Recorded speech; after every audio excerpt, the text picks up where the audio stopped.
পশ্চিমবঙ্গের অনেক জায়গায় এবং অবশ্যই ভারতবর্ষের অনেক জায়গায় যে লোনের ক্ষেত্রে মানে লোন জীবনটা লাইফে এখন লোন ওরিয়েন্টেড লাইফ হয়ে গেছে।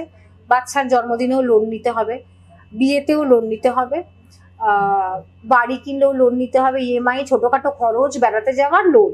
এবার লোন তো নেওয়া হচ্ছে কিন্তু লোন পরিশোধ করা এবার সেটা বেড়ে গিয়ে ইন্টারেস্টের সাথে এতটাই বেড়ে যাচ্ছে যে মানুষটা শোধ করতে পারছে না, তখন পরিবার শুদ্ধ তারা সবাই মিলে মারা যাচ্ছে।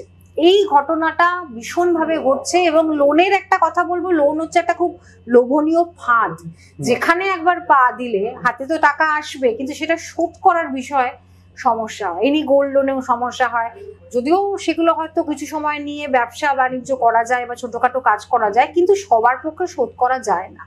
তো ওই লোনের যে ফাঁদটা, আমি কতটা পারবো আমি কতটা পারবো না সেটা মাথায় রাখতে হবে।